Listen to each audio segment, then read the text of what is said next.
7h, 10h sur Radio Courtoisie, ligne droite, Maud Koffler. Bonjour Yvan Rioufol. Bonjour Elisabeth.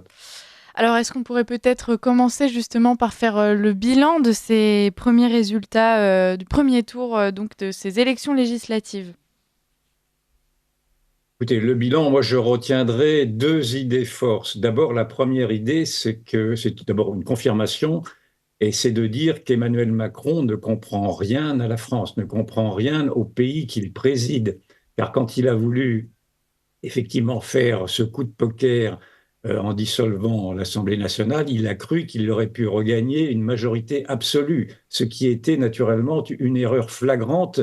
Et tous ses conseillers et tout le monde, naturellement, a été ébahi et horrifié, pour ceux qui sont concernés, par cette légèreté d'une décision qui reflète une méconnaissance profonde du pays de la part du président de la République. Donc, il y a une grande interrogation tout de même sur ce président totalement déconnecté du peuple qu'il préside. Il en voit bien d'ailleurs qu'il y a plus qu'une déconnexion, il y avait même un mépris de la part de ce président vis-à-vis de toute cette France provinciale qu'il avait lui-même connue dans son enfance et qu'il avait d'ailleurs quitté très, très prématurément pour rejoindre Paris d'ailleurs. C'est peut-être une des explications du ressort de mépris qu'il porte à cette France-là, cette France rurale, cette France périphérique.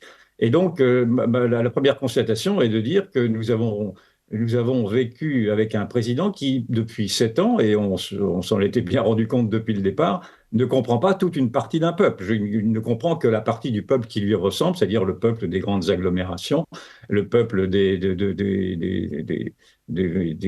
aéroports, ce que j'ai appelé des déracinés, le peuple, le nouveau peuple, la nouvelle France, le peuple multiculturel, mais il n'entend rien de cet autre peuple qui veut préserver sa continuité historique. Ça, c'est la première constatation. La deuxième constatation qui me frappe, c'est là aussi une confirmation, c'est cette sorte de soviétisation des médias mainstream, de la plupart des médias qui reproduisent très systématiquement, hormis naturellement quelques exemples dont vous êtes CNews, Le Figaro, dans une certaine mesure, mais la grande majorité des médias reproduit très systématiquement la même pensée unique, le même discours, la même propagande, qui est de dire que c'est le fascisme, en tout cas l'extrême droite, qui arriverait si Jordan Bardella venait à être établi comme Premier ministre. Et ceci est effarant de voir qu'il n'y a aucune pensée alternative dans ces médias-là qui se réclament de la démocratie. Et vous voyez que tout bon éditorialiste qui veut préserver sa place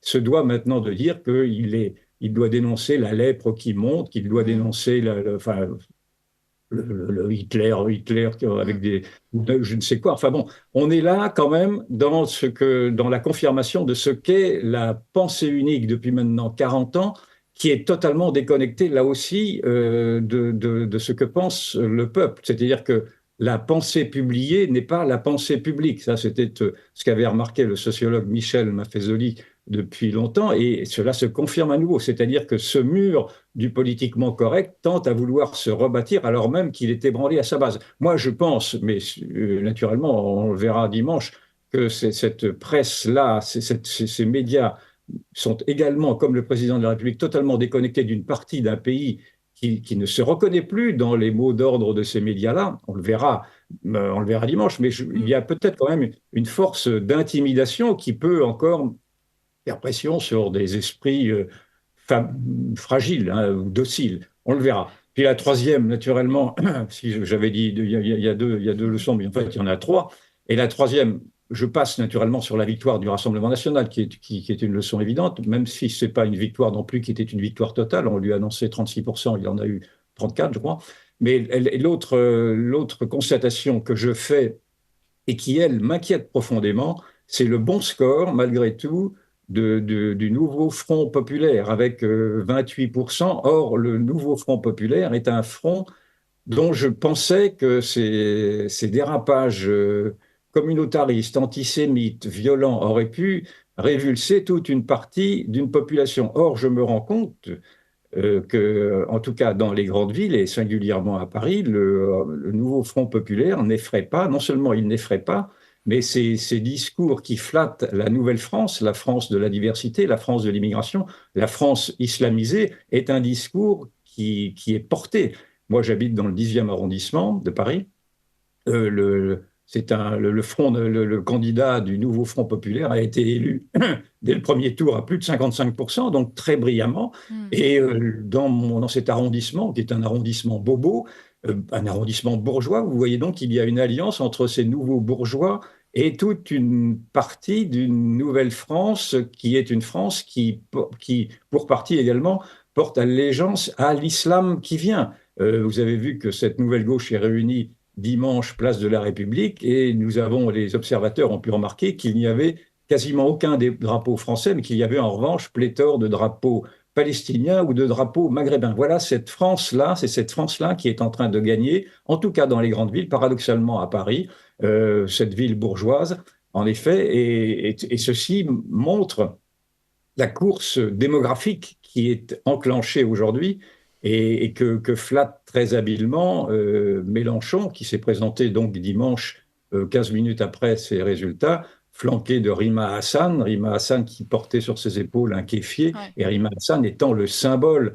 qui parle aux banlieues, qui parle aux cités, puisque c'est une femme qui d'abord milite pour la Palestine, ce qui est bien son droit, mais avec des propos et des fake news qui lui ont fait dire très récemment que l'armée israélienne dressait des chiens pour violer les prisonniers palestiniens. Donc vous vous rendez compte alors naturellement ces discours-là flattent terriblement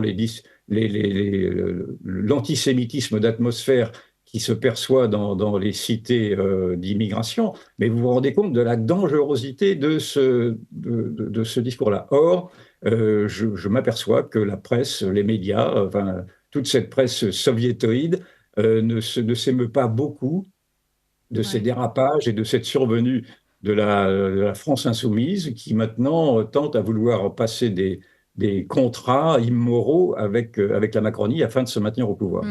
Et la Macronie se retrouve justement en position de devoir choisir bien souvent entre la France insoumise et le Rassemblement national. Alors, un camp qui avait fait campagne notamment sur la peur des extrêmes, qui se retrouve à devoir promouvoir plutôt un extrême que l'autre. Ça vous surprend ou est-ce que c'était prévisible ? C'était prévisible, je crois que je l'avais soutenu ici même il y a 15 jours ou 3 semaines, en tout cas je l'avais écrit dans mon blog. Il était prévisible qu'il y ait effectivement des accords de la honte entre la Macronie et le nouveau front, et ce front de la honte, dans le fond, dans la mesure où Mélenchon et Macron partagent d'abord la même vision d'une société ouverte, d'une société multiculturelle, d'une société supranationale, d'une société post-nationale, d'une société ouverte à la tyrannie des minorités, et que d'autre part, comme je l'ai précédemment expliqué, la sociologie de la Macronie et du mélenchonisme est la même, en tout cas dans les grandes agglomérations, et singulièrement à Paris, mais on pourrait développer, c'est la même chose à Lyon, c'est la même chose à Bordeaux, etc. Et donc, il y a donc un même socle commun qui permettait d'envisager dès le départ ces alliances contre nature. Et effectivement, ce que l'on voit apparaître aujourd'hui, si Bardella n'arrive pas à avoir sa majorité absolue dimanche, et il est possible en effet qu'il ne l'ait pas, parce que même s'il y a un mouvement de fond incontestable, ce n'est pas non plus le tsunami que l'on voit apparaître. Mais enfin, bon, je peux me tromper bien entendu, mais on voit bien qu'il y a une solution alternative qui est concoctée dans les cuisines de l'Élysée même. C'est Macron qui est au fourneau, si je puis dire, avec des remugles peu reluisants, c'est effectivement de faire alliance, alors qu'il l'avait critiqué, alors que le président de la République, il y a 15 jours à peine, non, même pas, avait critiqué les sociaux-démocrates qui faisaient alliance avec le Front de gauche, lui-même s'apprête à faire alliance ou à favoriser des alliances avec, y compris la France insoumise, cette France insoumise qui, rappelons-le, en novembre 2019, et j'étais dans cette manifestation, avait manifesté auprès du CCIF, le comité de défense des musulmans, enfin une organisation islamiste qui luttait prétendument contre l'islamophobie. Et c'est avec cette France insoumise-là qui donc participait à crier Allah Akbar à cette époque-là. J'étais dans la manifestation et j'en avais été éjecté au bout de 3/4 d'heure. Une manifestation qui avait été décrite comme étant bon enfant par France Info, je crois me souvenir d'ailleurs, c'est pour vous dire quel est effectivement l'aveuglement des médias. Et donc c'est avec cette France insoumise-là que le gouvernement va tenter ces prochains jours, jusqu'à dimanche, va tenter de voler la dynamique électorale qui, naturellement, porte le Rassemblement national et ses alliés républicains comme Ciotti. Et donc, il faut naturellement ne pas, il faudrait ne pas tomber dans le panneau de cette gauche morale qui prétend lutter contre le fascisme, alors Mm. qu'elle-même est en train de trouver dans ses plis un nouveau fascisme qui est celui qui se lierait à travers un antisémitisme de plus en plus débridé et des appels à la violence. Parce qu'aujourd'hui, ce fascisme-là vient, comme toujours d'ailleurs, le fascisme était venu de la gauche, comme le national-socialisme était venu de la gauche, et là on se rend compte que vous avez les mêmes ferments d'une dérive totalitaire que cautionne aujourd'hui le président de la République qui, parce qu'il a perdu son pari, rappelez-vous, il avait dit qu'il avait lancé une grenade dégoupillée dans les jambes de ses Ouais. adversaires pour voir comment ils allaient s'en débrouiller. Cette grenade lui dégoupillée lui éclate au visage, mais elle éclate au visage de la France en plus généralement. Et maintenant, on se rend compte que les grands enjeux qui vont être à trancher dimanche prochain sont des enjeux, pardon, sont des enjeux de civilisation, c'est-à-dire qu'il va falloir effectivement choisir entre la nouvelle France, la France de Mélenchon et la France de Macron, c'est-à-dire une France ouverte à la diversité, mais également une France ouverte à son islamisation, ou la France de Ciotti et de Bardella, c'est-à-dire une France qui veut demeurer française dans sa continuité historique. Et d'ailleurs, Bardella a eu raison de vouloir susciter un débat entre lui-même et Jean-Luc Mélenchon, même s'il prenait des risques naturellement à débattre avec Mélenchon, qui est un redoutable débatteur. Mais je pense qu'il a bien compris effectivement que le choix de civilisation était tel aujourd'hui qu'il fallait en effet opposer non plus maintenant la Macronie qui s'effondre et ce centrisme mou n'a plus de sens. On retrouve maintenant ce que j'ai appelé moi le duel entre les enracinés et les déracinés, mais on peut appeler ça le duel entre la droite et la gauche si l'on veut.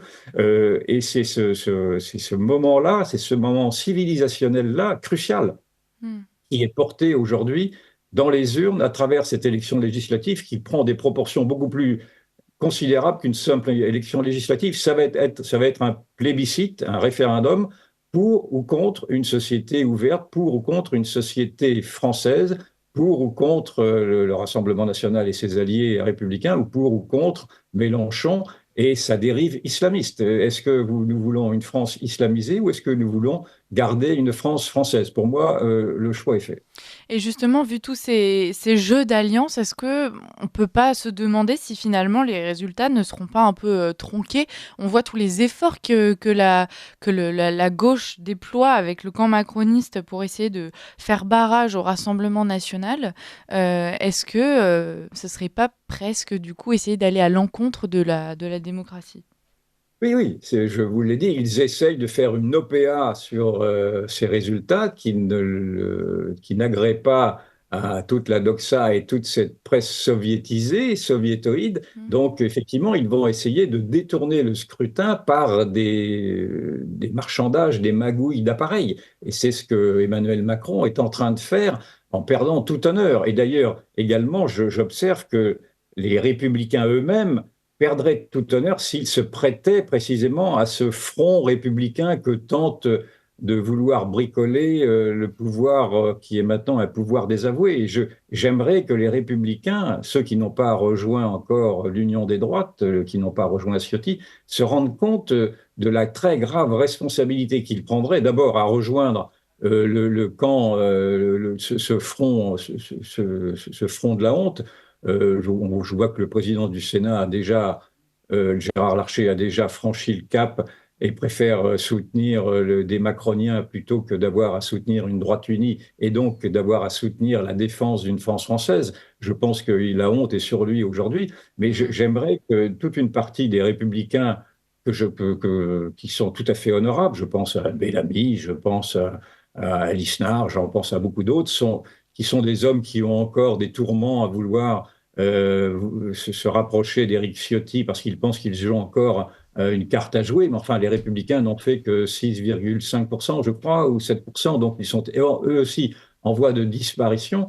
Et c'est sur eux-mêmes que repose aujourd'hui le possible dynamisme d'une majorité qui, si elle n'est pas absolue pour Jordan Bardella, pourrait le devenir si elle pouvait s'allier Mm. avec ceux des députés républicains qui viendraient en renfort pour faire une sorte, effectivement, de coalition qui tenterait de rétablir aujourd'hui l'équilibre, qui est un équilibre démographique et un équilibre démocratique qui porte malgré tout la France qui se réveille, la France des oubliés, la France des révoltés. Or, c'est cette France-là que personne n'a voulu entendre depuis maintenant 40 ans et que personne, enfin en tout cas dans les grands partis politiques et dans les grands médias, et c'est cette France-là que l'on cherche, que les grands médias, que les partis, que le système cherchent encore à étouffer et à détourner de ses votes. Donc, cette colère française est une colère qui ne faiblit pas, c'est une colère qui ne peut pas être détournée. Je ne suis d'ailleurs pas très certain que les consignes de vote soient réellement entendues pour les raisons que je vous ai dites, c'est-à-dire que la presse, les médias, les partis sont tellement déconnectés de cette France profonde que je ne suis pas certain que la France profonde les suive et je pense même qu'elle est plutôt irritée à les entendre dire comment ces Français-là doivent voter, mais en même temps, la propagande est telle et tellement intimidante de la part de tous ces médias unanimes qu'il est possible, en effet, qu'il y ait encore quelques Ouais. conséquences qui puissent se lire sur ou des abstentions, ou des craintes, ou des peurs. Et donc, je suis prudent sur mes analyses et je mets plutôt en alerte sur le risque, en effet, d'un pouvoir qui échouerait à la gauche reniée, à la gauche qui se renie, à la gauche qui trahit, me semble-t-il, les intérêts de la nation en s'alliant, dans le fond, à une Mm. nouvelle civilisation qui est une civilisation qui porte en elle un nouveau totalitarisme. Ceci, je l'ai déjà souligné longtemps, mais je pense qu'aujourd'hui, s'il y a des vigilances démocratiques à allumer, c'est bien sur cette dérive totalitaire qui pointe, et cette dérive totalitaire, elle n'est certainement pas du côté de la droite, qui est une droite qui joue un jeu démocratique, mais elle est du côté de cette gauche qui, parce qu'elle ne veut pas perdre, est en train de concéder, de concéder le pire Ouais. à des idéologies qui sont des idéologies qui sont répugnantes de mon point de vue, puisqu'elles portent l'antisémitisme, la violence et le communautarisme. On va finir sur ces mots et merci Yvan Rioufol justement de contribuer à essayer de tirer la sonnette d'alarme et d'avertir les Français sur le danger qui guette. On attend les résultats du prochain scrutin avec impatience et puis votre analyse dès mardi prochain. Merci beaucoup. Et Oui, jeudi, pardon. Oui, mais alors oui, voilà. Et alors, on vous retrouve dès oui, oui. jeudi pour continuer ces Jeudi et analyses mardi prochain, on et est mardi d'accord. Ouais. prochain après le scrutin. Merci beaucoup Yvan Rioufol. Merci à vous.